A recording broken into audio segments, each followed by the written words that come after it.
Please use discretion before listening to the free Kit Martin podcast. Conversations are sensitive in nature. Content involves murders, divorce, abuse, sex, and or military and political corruption.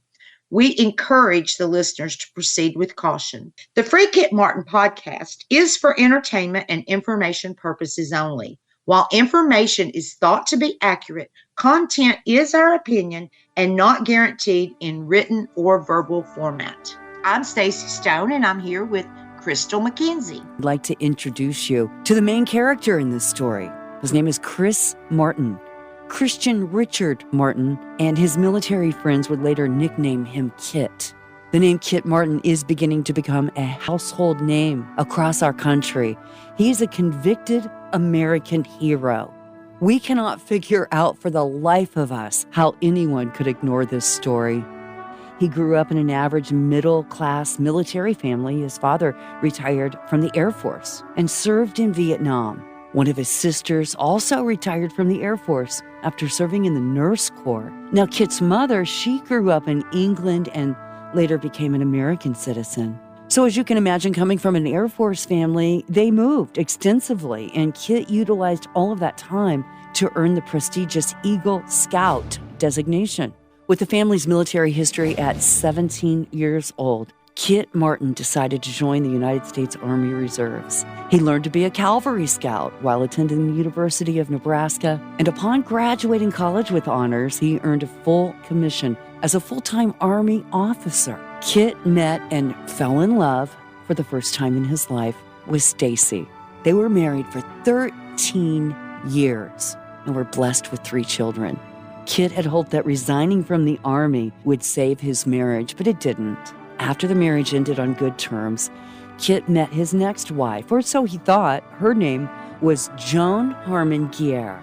When tragedy struck our country on 9/11, Kit believed it was his duty once again to join the active military.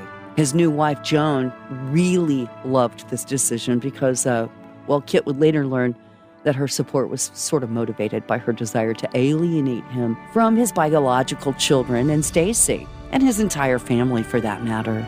Kit would also learn later that their military travels assisted Joan in covering her little tainted, horrific past. And when we say horrific, that's an understatement. And then there's the distance. It's quite beneficial for covering up lies pertaining to her own biological children. Although Kit had resigned from active military, he had continued to serve in the National Guard and trained to even become a military helicopter pilot, and eventually flew almost every type of helicopter available to the military. He even flew 4 tours during the Gulf War and earned so many honors, medals, including a prestigious Combat Action Badge. This is an American hero. He had a 30-year untainted military career until the truth about the beloved Joni began to surface. He noticed lie after lie. Can you imagine? Her history and even her 3 biological children's history were not anything like the picture that she had painted him at the beginning of their relationship. When he eventually asked her for a divorce, one of Kit's adult children overheard the conversation. Joan told Kit, "I will ruin you. I'll ruin your military career. I know how to do it. I'll just say you abused me." He filed for a divorce anyway, only to find out he wasn't married to her to begin with. She was still married to her last victim.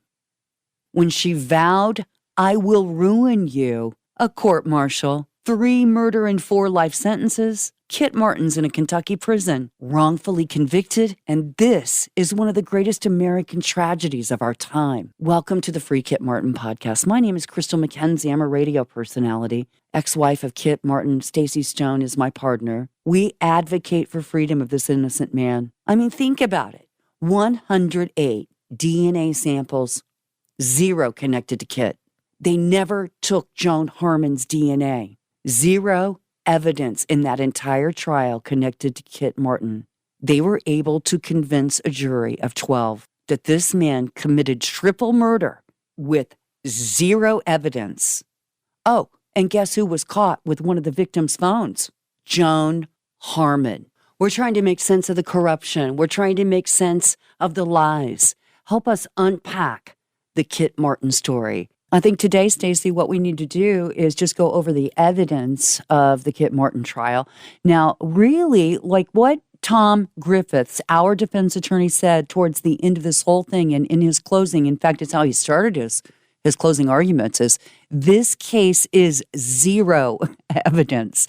So we're going to go over the alleged evidence. You want to? Sure, I think that sounds great. And I think probably the dog tag would be a great place to start if you'd like. Yeah, prosecution or the Attorney General's evidence number one. They actually labeled that evidence number one.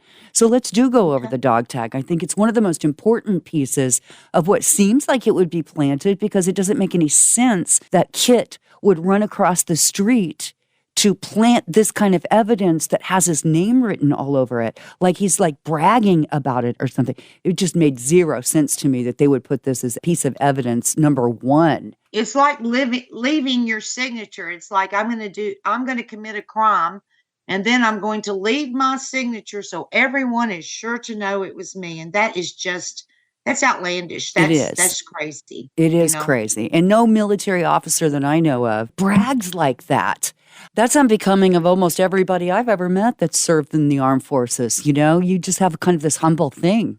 It doesn't make any sense that you would take, of all things, your dog tag that, has been collected by family members probably throughout the years. Do we even keep our dog tags? I don't know. Did you have a dog tag? I did have a dog tag, and I think I've given that to my children. Honestly, it's probably in my jewelry box. And I haven't thought to look back for that. But I will say that getting into the trial, the first place I heard about the dog tag was when Diana Phillips was on the stand, and she talked about the dog tag that she had found on a shelf, and it was beside Cal's wallet. It was on a shelf, and she took it down, and she first thought, that it was her brother, Calvin Phillips, one of the deceased, one of the victims. Trying to figure out, again, what to keep. I did not have my glasses on. And so so I took a dog tag. It was a dog tag. I brought it down. It was up on one of the top shelves. And I actually took the dog tag and I kind of held it to my chest because I thought it was my brother's. And so Matt came over and I said, look, it's your dad's dog tag. And he looked at me and he said, Aunt Dinah, get your glasses on. I said, okay. So I got my glasses on, and it was not my brother's dog tag. What did it say? It said Christian Martin. And what did you do then? I was shocked and I was stunned. And candidly, at that point in time, I remember crying and thinking, now what? Now what do I do?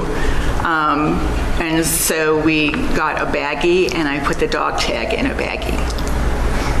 What we do know that is not, this happened in the trial, is that Barbara Whaley, the prosecutor, she said, and what did that dog tag say? And Diana Phillips said, well, it said Christian Martin.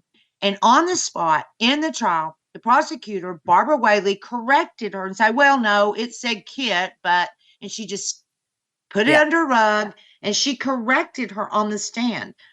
What does that read there? I don't have my glasses on again. Sorry. I don't have my glasses on again. But it says Christian Martin. And I'm so sorry, I can't. Actually, it says Martin, and then below that, Kit. Okay. It did not say Christian Martin. It said Kit Martin. She didn't remember that it said Christian Kit Martin on it? How would you not? I mean, this is the death of your brother. Right. And again, this is our opinion, but how would you not remember what that dog tag said? I feel like if that was my loved ones and I had picked up a piece of evidence like that, it would be embedded in my brain. There's no way I wouldn't know what it said. Well, But what was embedded in her brain is that she, the feeling she had when she held it against her heart and all of that. So she exactly. remembered that, but didn't remember the name on it and needed her glasses to do it. And Barbara Whaley helped her out there. And we can't thank you enough, Babs. Thanks for that. We needed that. What I was disappointed that I did not hear, and if it was mentioned in the trial, I certainly did not hear it. But that dog tag, 100% absolutely could not possibly have been a military issued dog tag. And here's why. When I was in the military, so I do know what I'm talking about. I was in the military and I was an adjutant general corps officer. So part of my job was records and also maintaining the dog tags.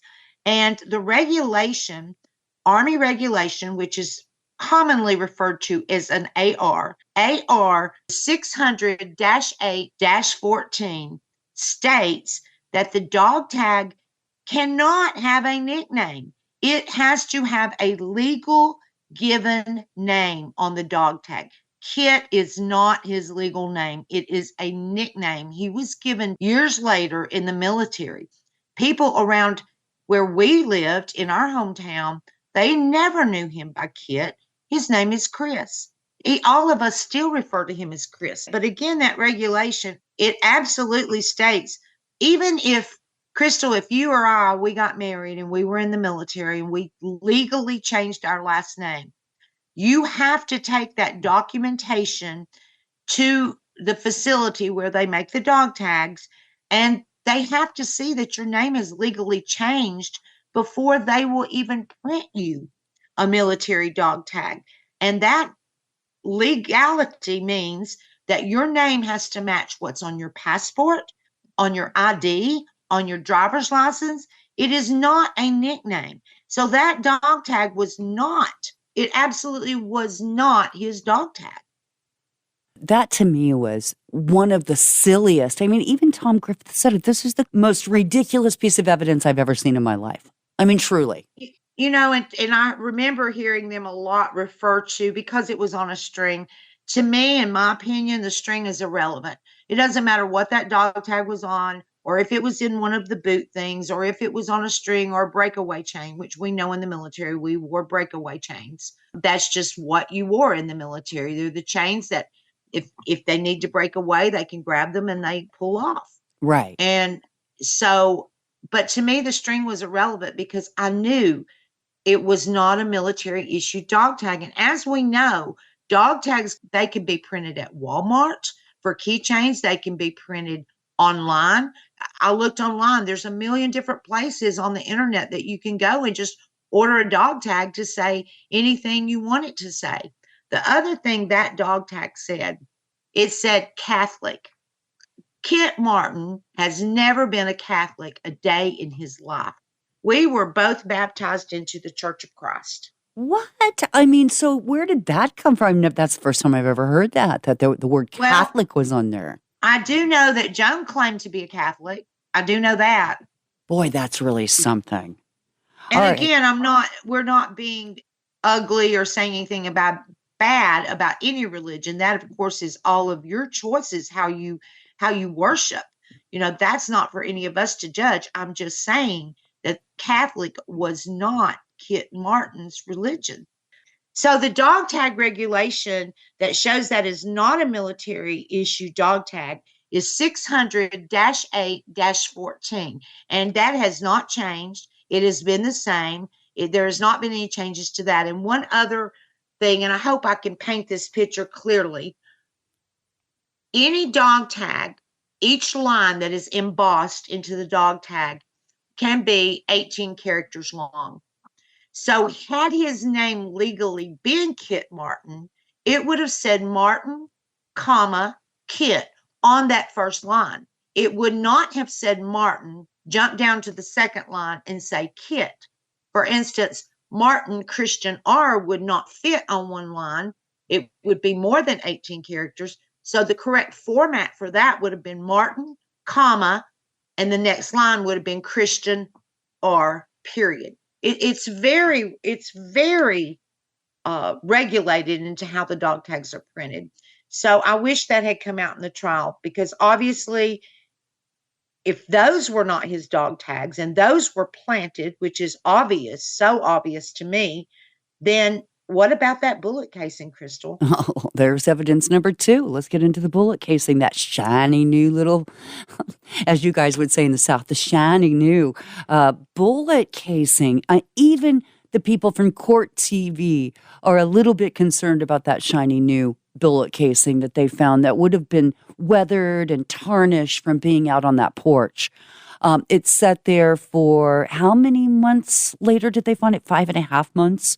That the I family, believe that's right. Yeah. 5.5. Yeah, like 5 months later, the family comes up with this casing. What do we know about that bullet casing? Well, we know that apparently during the investigations at the murders, that from our tip line, we did find out, which was not exposed in court, that there were approximately 32 people at the Phillips house investigating. And they want to tell us that 32 quote unquote qualified detectives, policemen, CID, that they all missed this bullet casing. Give me a break. No way. There's absolutely no way. I don't see it happening. And then, as Julia, of course, Court TV, they can't take a side on it, but the thing she said really got to her was that bullet casing. That how does a bullet casing that was missed sit out in the weather for 5.5 months and not a mark on it? It's shiny. It's looked like a brand new bullet casing. And all of a sudden it appears that, I'm not sure of the exact findings. My understanding in my language is that family member failed the polygraph. The word was inconclusive. So the word was inconclusive, but in layman terms, that meant she failed the polygraph. Yeah. Let's move to number 3. And I think this is one of the more important parts of the entire case, but them trying to basically say that the cell phones were going in the same direction. Pam's cell phone, let's not forget, was with Joan Harmon, Kit's ex.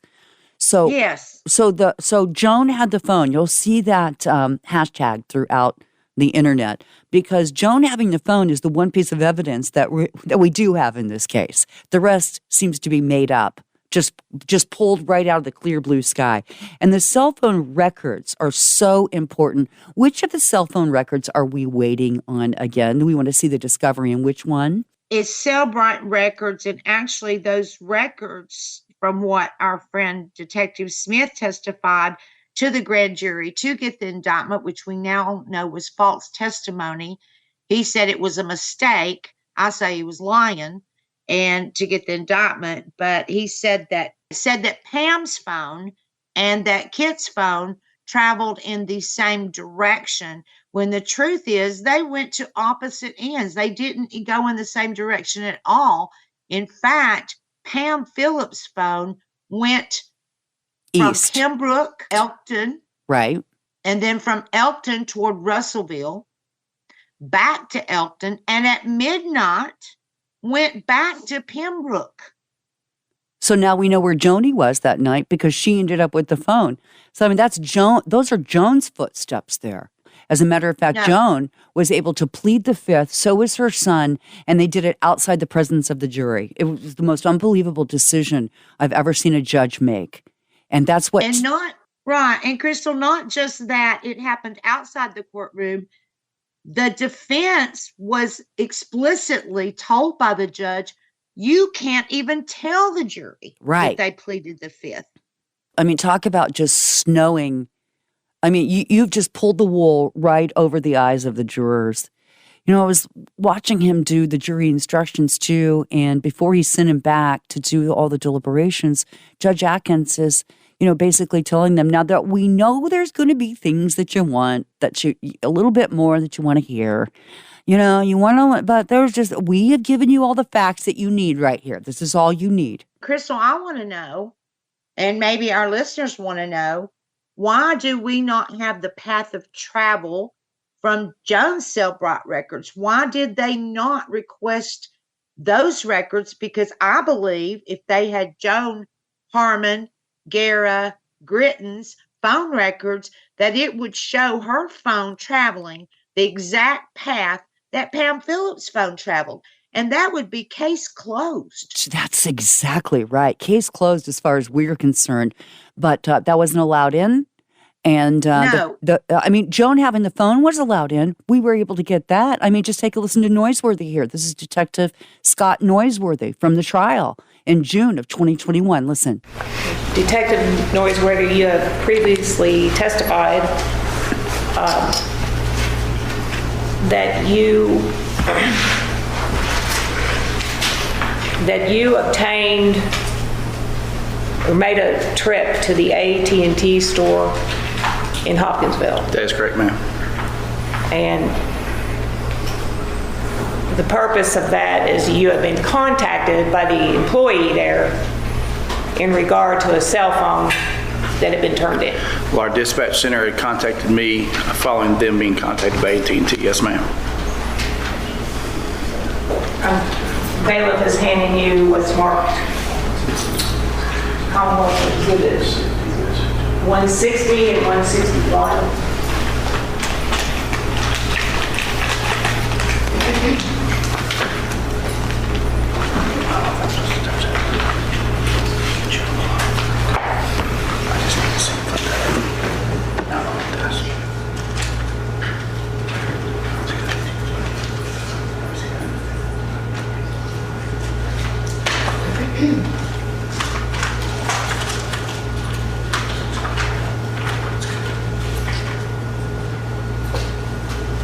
Could you examine the contents of 160 and 161? Yes, ma'am.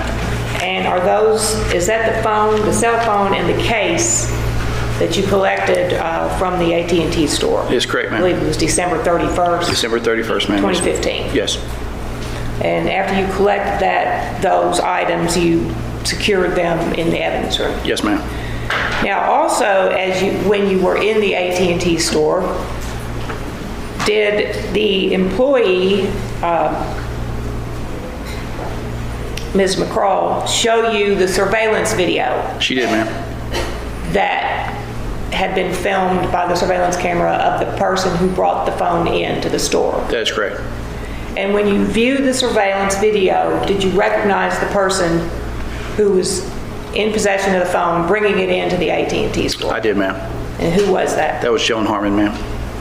And you knew who she was? I did, yes, ma'am. Now, at that time, after that day, did you visit or go to the home of Joan Harmon? We did a drive-by. It was just part of our follow-up investigation. We determined... Judge, if you would object. All right. Step up. So you went to the home of Joan Harmon. We did, ma'am. And where is or was that home located? Just give me the... It's located... If you don't know the street address, what city or... It's Old Trenton Road in Elkton, Kentucky. In where? Elkton. And what county is that? That is Todd County, ma'am. Also, I want to address some more information about the casing. From my understanding, which we know the trial was it was chaotic at best. It went back and forth from subject to subject, and it was very difficult for anyone to understand, even if they had been around while all of these things were going on. Somebody sitting on a jury, it would have been very difficult for them to say, I'm just imagining they were saying, what's going on here? But that casing, from what I understand, could have been a match for Kit's gun. But they never proved that type casing was what fired the rounds that were actually in Cal's body. There was absolutely no proof of that. None. And, as we know, Kit Martin lived across the street. His truck bed had a whole bed of casings where he had been out, he went target shooting. And we saw pictures of his truck bed where he had casings in there, tons and tons of them, where he had been shooting. And, that's what he did. He target practiced. We all do. in our family. So, how difficult would it have been for somebody to walk across the street, get a casing, and plant at the scene? That wouldn't be difficult at all. But bottom line, there is no proof that casing held the type round that killed Cal Phillips. Which was what kind of bullet again? A G2 rip round, as I understand. The rip round, I mean, that was like a little bit of a fad in its time as far as what I've read about it. So let's move on here. I hate to do this, but we've got to talk about the hearsay and how important it is. And I have a feeling the Kentucky Supreme Court, when they do make their decision, which is due any time now, when they do make their decision on reconsideration on whether or not they're going to confirm this conviction, one of the things they have to talk about is the hearsay rules in Kentucky. This is about to change for Kentucky if they go ahead and affirm that conviction again. Do you know what I'm saying? So in the reconsideration, just think about the hearsay that happened inside of there. Now, all of these people got by with getting on the stand and saying, she said Kit's going to hurt me. He said Kit's going to hurt me. If anything ever happens to me, it's Kit. And all that was small town gossip gone wild. That was Joni walking door to door to door. And anybody who would look at that picture of what we feel like is a makeup job on EJ's back, anybody who would look at that, she wanted to tell him about it. She told everybody about the abuse. Whether that picture was makeup or it wasn't is no proof that Kit Martin did that. I've told the story many of times that I know for a fact that when my kids were younger, she tried to hit one of them with a shoe. So, and I know that at one time Kit had come home and Elijah was scared of heights and he was up on a ladder and she was beating him with a broom because she said she called him an ugly name about that he was scared. And I'm not going to say it on here because it's not appropriate. But this is what she called her child. So we know she did hit her kids. We know this. And he stopped it. He stopped it right then and there. And he said he ran to the backyard because he heard the kids screaming.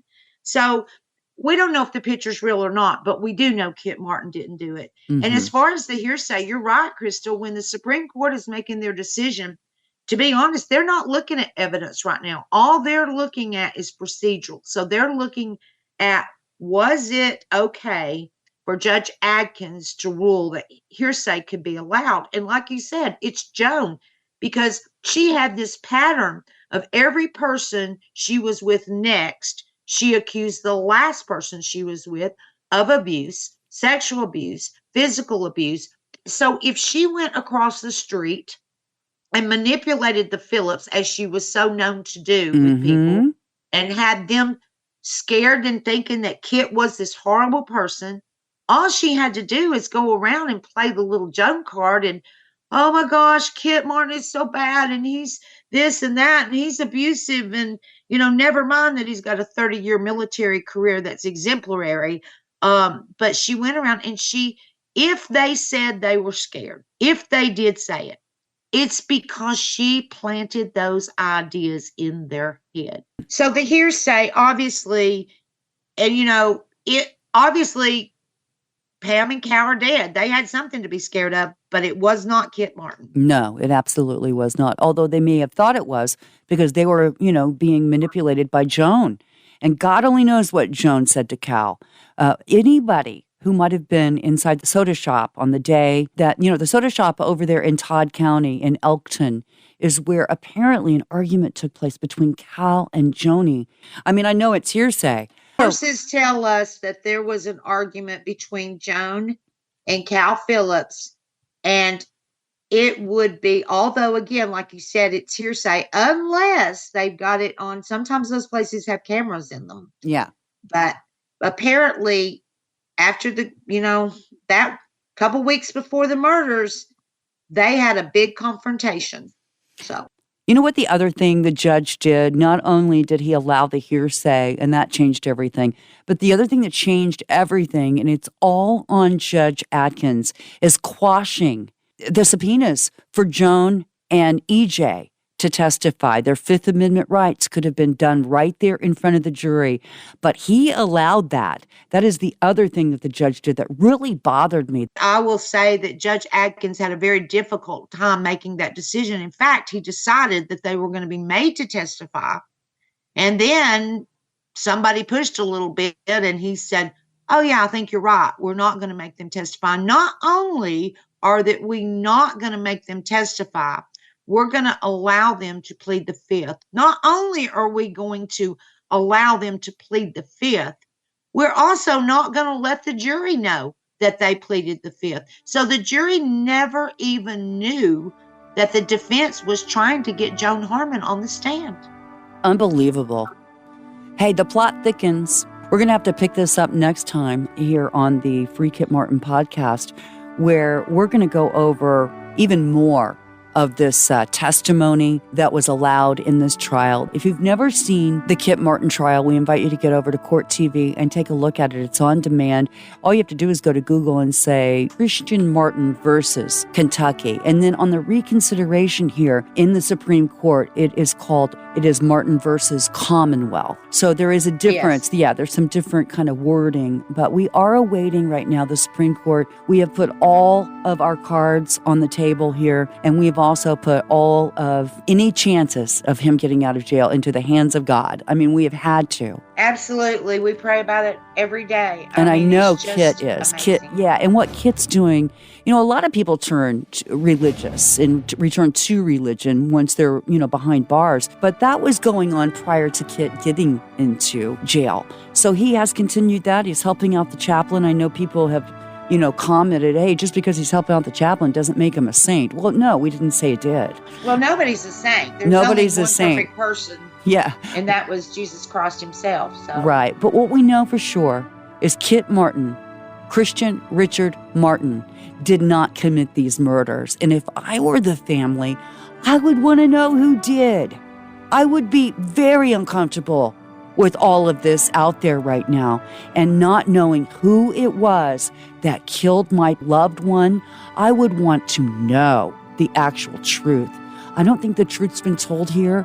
I think there are thousands of people around the world that agree. I think you're right, Crystal. And, this case has really taught me something. I'm 58 years old, and now I can't see the world as I used to see it. I thought, maybe there's a little corruption out there. Maybe there's a little bad out there, but it's very bad. And now when I look at the news and I see someone getting arrested, I no longer can assume that they're guilty or that they did it or that there's even any proof that they did, because things are so bad in our country today. Hey, if you have any information that may lead to the exoneration of Christian Kit Martin, do hit us up.